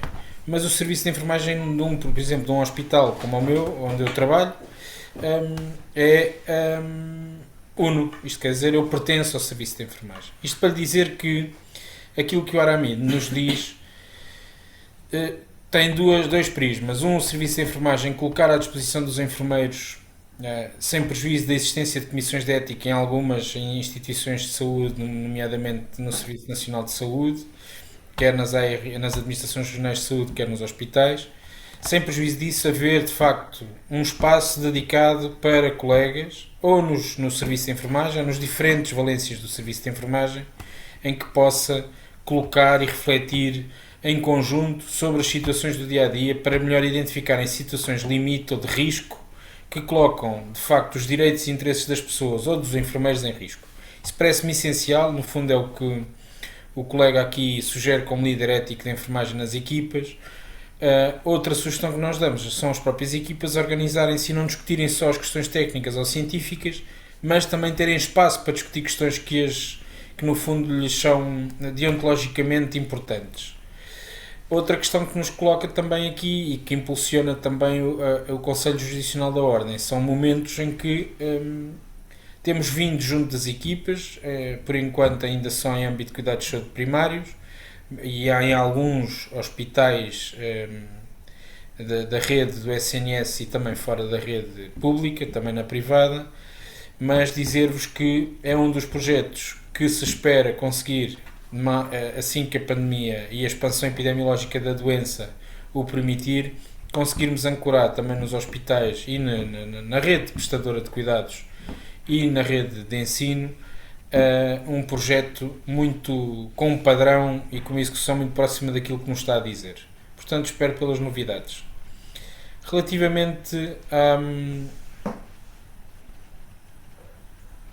questão da Cátia Simas, da vacinação Covid em crianças, nós temos vindo a receber algumas objeções de consciência de colegas, de senhores enfermeiros e senhoras enfermeiras, que de facto, com fundamento na ausência de benefício para a criança, ou seja, com fundamento naquilo que é a clareza do benefício para a criança com menos de 12 anos, salvo erros, que eu recebi ultimamente e que enviei para o Conselho Jurisdicional, colocam objeção de consciência nesses casos. Não tem tanto a ver com o doutor obrigar, eu nunca vi uma criança, eu pelo menos como criança nunca gostei de receber vacinas, portanto nunca a quis, e no entanto assim o ia lá fazer. Hoje em dia, no núcleo mais próximo, também vos dou o exemplo de algumas crianças, por verem os irmãos mais velhos a fazerem a vacina e a terem alguma liberdade de ação na sua conduta, também já querem fazer a vacina porque o irmão mais velho já o fez. Portanto, há aqui algumas questões, mas ter sempre a presença de que nós também temos, nós enquanto enfermeiros também somos únicos e irrepetíveis. E os nossos valores também se colocam em confronto quando confrontamos e encaramos o outro que é uma pessoa que cuidamos.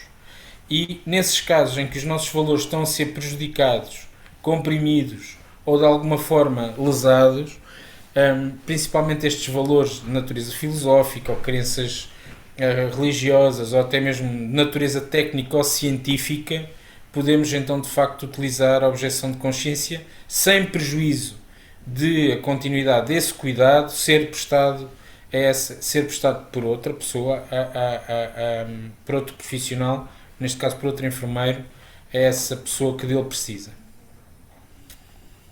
Bem, espero ter respondido. Caros colegas, chegada a hora, sem dúvida são temáticas que nos deixavam aqui por muito mais tempo nesta partilha de conhecimento e neste esclarecimento de dúvidas. Resta-me agradecer uma vez mais aos palestrantes pelas suas excelentes apresentações, pelo momento tão enriquecedor de partilha de conhecimentos